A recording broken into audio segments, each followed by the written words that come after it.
This video is brought to you by Miniature Market. Thousands of board games, discounted prices, miniaturemarket.com. Hello my friends, it's the Game Boy Geek here. Today we're all over Europe, trying to take over cities and countries and influence noblemen. Today we're looking at the new printing of Royals from Arcane Wonders as part of the Dice Tower Essentials line. This is essentially a reprint and a little bit of re-implementation of this original 2 to 5 player Euro game. Area control that lasts about 60 minutes. Let me show you how it's played. I'll see you on the other side.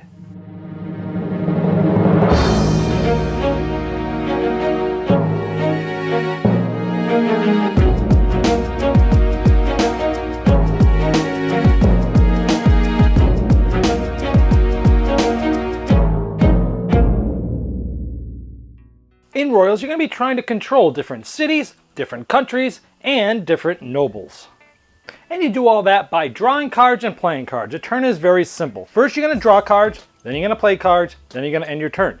When you draw cards, you can draw either 3 of these country cards, and these country cards have the colors of the different countries on the map. Now you can take these, or you can take some off the top. Now you can either take all country cards, which means you can take 3. So let's say I took this one, and one off the top. This does not fill till the end of the turn. Or instead of doing that, I could have taken 1 here and 1 Intrigue card. This we'll talk about later, but allows you to remove people from office. So after I've drawn my cards, I have an option to play pretty much as many cards as I want. Now, depending on, let's look at Spain here, and we'll notice these are the sort of the yellow cards like this.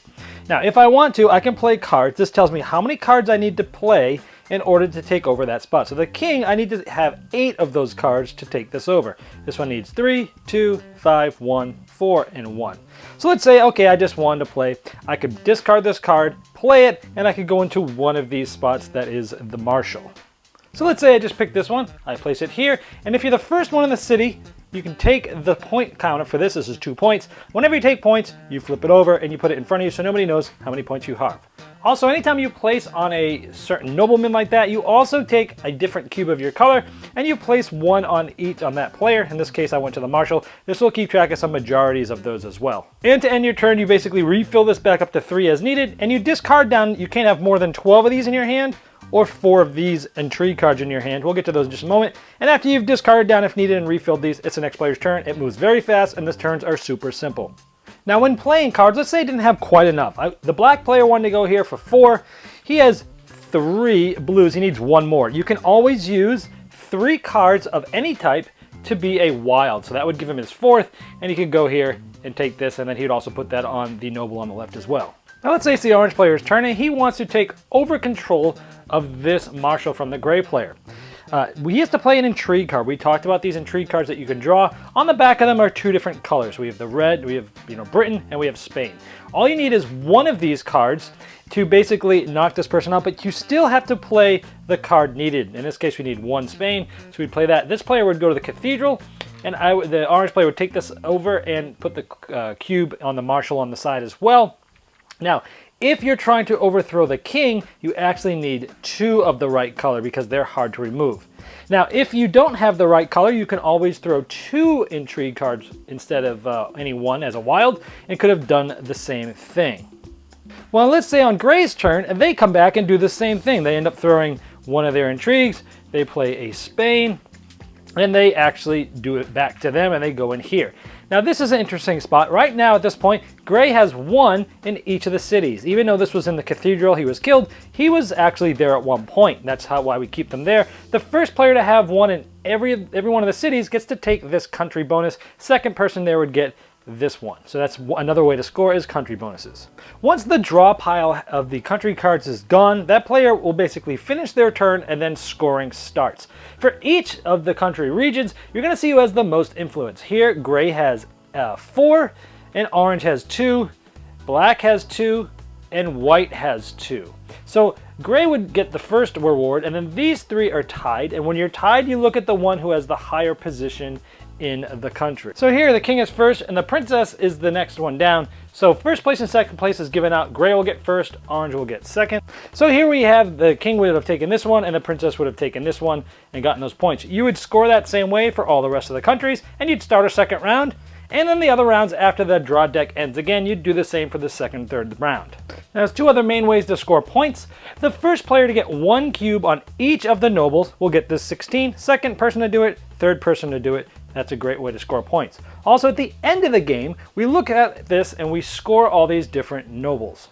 At the end of the game, you're going to reward points for the different nobles. Whoever has the most gets the points. In this case, white had 2 kings, the others had 1, so these would come up, and this player will get the king, which will be worth 16 points. In this case, there's tie. Both purple and orange have 2, so they actually split it. And how you split is, you'll notice these look like little puzzle pieces. They actually split and look just like the picture, and they're both half the points. Each one of them gets this. If there's 3 people, if there's more than 2 tied, nobody gets it, and you do that for all the nobles. At the game, every player basically adds up all their points from all the different ways, and whoever has the most is the winner. Now, I've already reviewed the original first edition Royals, and I loved it. And obviously the same thing goes for here. It's one of those games that has that Ticket to Ride feeling where you're just drawing cards and playing cards. The turns move really fast. It's very tense from pretty much the beginning of the game all the way to the end. However, it's pretty mean, especially towards the end where you're taking out each other's characters, you're vying for spots, you're trying. There's so many different avenues you can go. Do I want to be the first one there? Do I want to go after the king? Do I want to try to get the country bonus of this one? Am I going to be the first one to get all the nobles? There's so many different ways you can go, and they all feel pretty balanced, that this game is just a beauty of a design by Peter Haas.